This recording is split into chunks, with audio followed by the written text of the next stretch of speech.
Alors donc aujourd'hui, je vais vous parler de stratégie.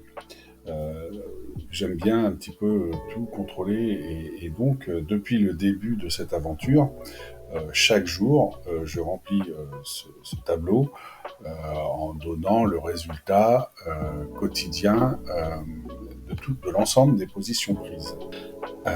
Au bout d'un moment, si vous voulez, maintenant j'en suis au tiers 3, donc j'ai deux positions automatiques sur mon standard plan, bon, moi, ça, pas de problème, mais j'ai surtout 5 positions, un clic.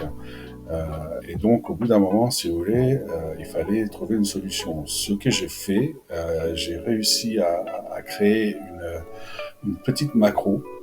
Et donc, sur cette macro, je remplis toutes les cases qui sont là, chaque jour. Une fois que ça s'est rempli, tchouk, j'appuie sur ce bouton magique et ça va me compléter mes rapports. Alors, ce rapport euh, de résultats de chaque position, donc par exemple, si on prend ADA ici, j'ai un total de 28 prises de position depuis le début, et j'en ai 17 positives et 11 négatives, ce qui me donne un coefficient de résultat positif de 60%.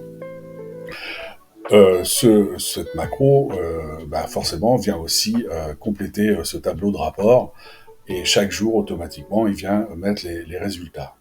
En créant cette macro, j'étais obligé de faire ce tableau d'historique. Et au bout de 14 jours, en consultant ce tableau d'historique, je me suis aperçu d'une chose, c'est que les dernières positions d'une journée, eh bien, elles n'étaient pas prises. Parce que je faisais des choix, mais en faisant des choix, je m'interdisais quelque part la prise de position. Alors, c'est peut-être un manque à gagner, c'est peut-être un manque à perdre, mais en tendance, c'est un manque. Du coup, j'ai décidé de changer de stratégie. Il est toujours bon de temps en temps de se remettre en question. Donc, cette nouvelle stratégie, en fait, elle est toute simple. Je vais revenir au commencement. Je vais faire ce qu'on fait tous au début de l'expérience avec ce robot trader AlgoSwan. Je vais cliquer sur tout ce qui bouge. Ça aura peut-être le mérite de faire augmenter les prises avec succès. Je vais supprimer la Human Touch que je pensais intéressante. Et dans 4 semaines, je reviendrai vers vous pour vous dire ce qu'il en est réellement.